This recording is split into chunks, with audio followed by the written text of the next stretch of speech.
Welcome to the deep dive. Today, we're tackling something pretty interesting, a challenge I think many of you in complex technical fields, especially our data engineers, are probably feeling. Hmm. How do you get more out of AI tools without, getting totally bogged down, tweaking prompts endlessly? Right. The prompt struggle is real. Exactly. So we're diving into this concept called reverse prompting.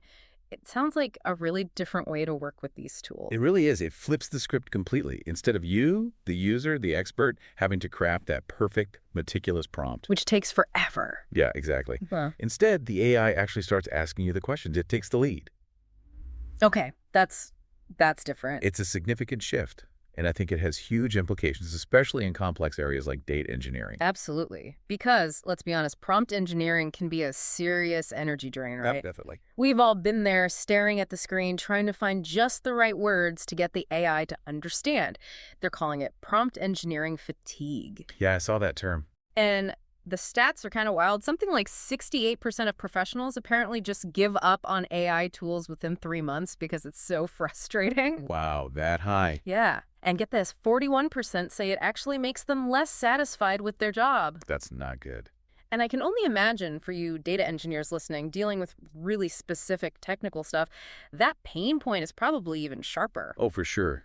When you're talking data models, Yep. architecture, precision is everything. Yeah. Getting vague or wrong answers from an AI after spending ages on a prompt is just Yeah. incredibly frustrating. It's a real barrier. Right. It's not just annoying, it actually stops people from using tools that could potentially be really helpful. Exactly. It holds back productivity, innovation, maybe. So today on the deep dive, our mission is to really get under the hood of this reverse prompting idea. How can it actually help with this fatigue? Can it deliver better results? Yeah, can it make the outputs more, useful, especially for data engineering tasks like modeling and architecture? We're Mhm. looking at an article from datapro.news, Samuel Williams, I think. That's right. From April 23rd, 2025. And there's a demo from D Squared that apparently shows it in action. Okay, cool. So let's unpack this. What is reverse prompting, fundamentally? How is it different from just writing a prompt? Well, the traditional way, the one we all know, puts all the burden on you, the user. Right. You have to perfectly explain what you need in the prompt. You figure out the outcome, write the request, cross your fingers, the AI gets it. And iterate endlessly. And iterate. Reverse prompting flips that entirely. Mhm. You start super simple, just a basic idea of your goal. Okay. And then a specific type of AI starts asking you questions. It's more like an interview. An interview Yeah. with the AI. That's Uh-huh. interesting. So I don't dump all the details up front. Nope. The AI pulls the details out of you. There are basically 5 steps.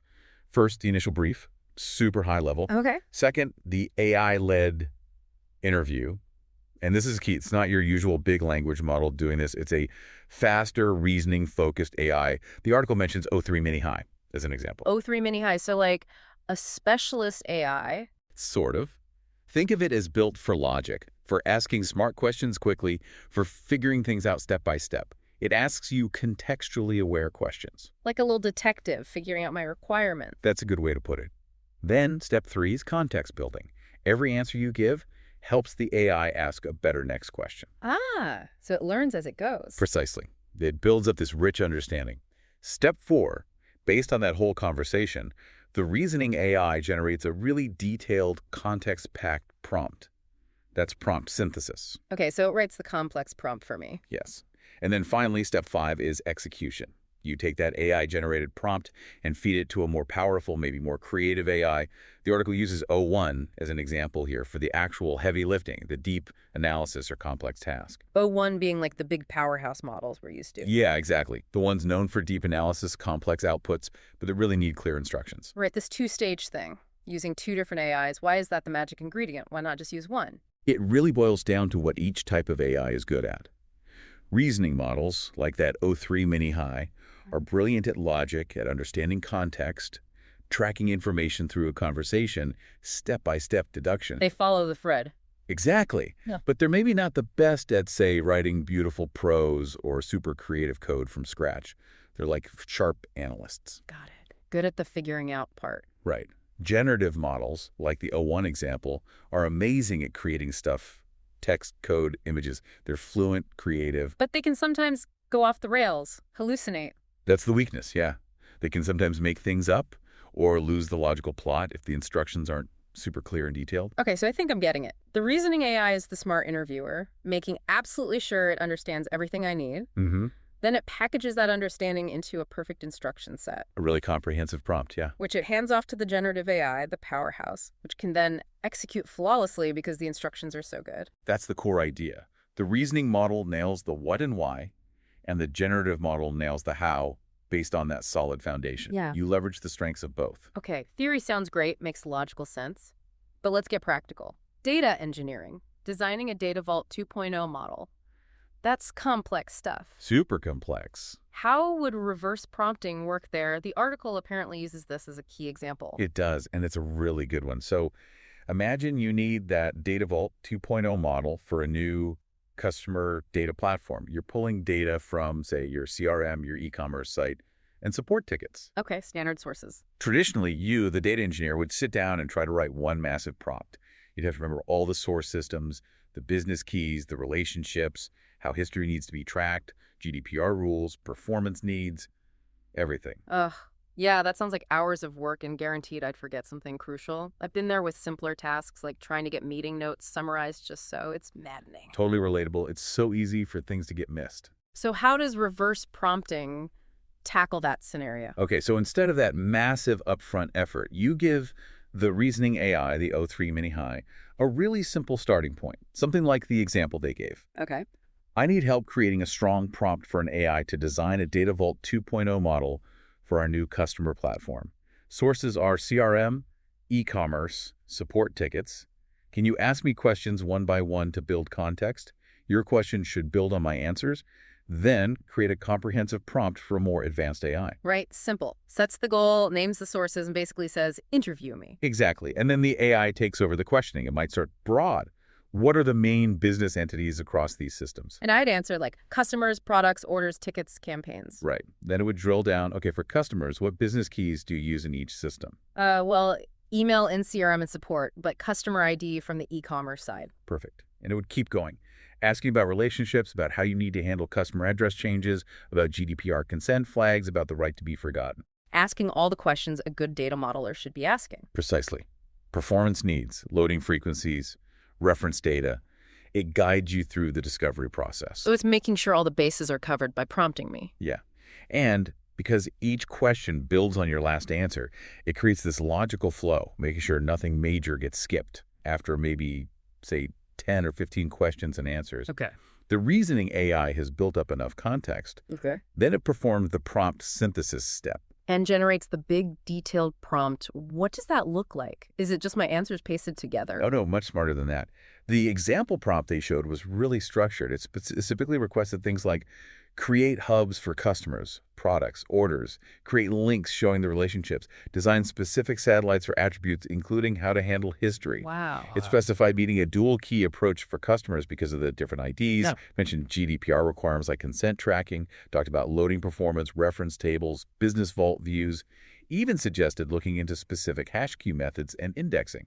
Okay, that's incredibly detailed. That sounds like the prompt I wish I could write, but probably wouldn't manage in one go. And that's the point. It captures nuances. It forces you to think about connections maybe you hadn't explicitly considered when just trying to write it all down yourself. The interview process itself can surface requirements. Yeah, I can see that. It's not just saving time writing the prompt, it's potentially improving the thinking behind it. Exactly. It leverages the AI's systematic approach to ensure comprehensiveness.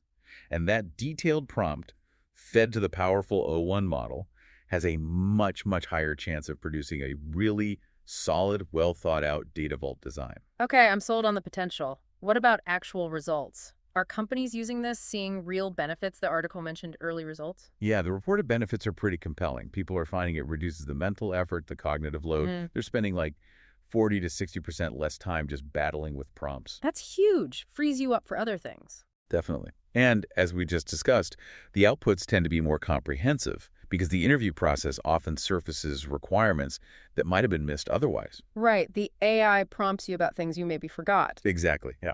Which also means the final result is often better aligned with the actual business needs because you've had that structured dialogue. Leads to better quality models, I guess. More robust, adaptable. That's what they're seeing. And there's a side benefit too, collaboration. the transcript of that AI interview. That's actually pretty useful documentation. Oh, that's clever. Yeah, it captures the requirements gathering. hmm The article mentioned a case study, a financial services firm. They cut their data vault design time by 30% and improved the quality, finding critical requirements they might have missed otherwise, thanks to this kind of approach. 30% is significant savings.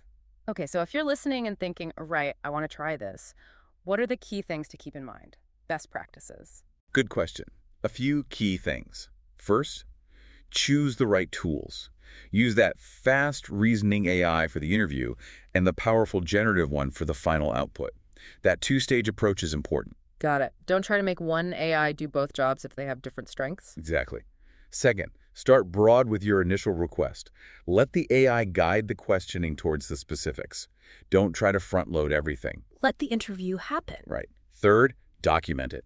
Save the interview. Save the final prompt the AI generated. It's valuable for reference for iterating later. Good point. Audit trail. Fourth, and this is crucial, validate the results, always.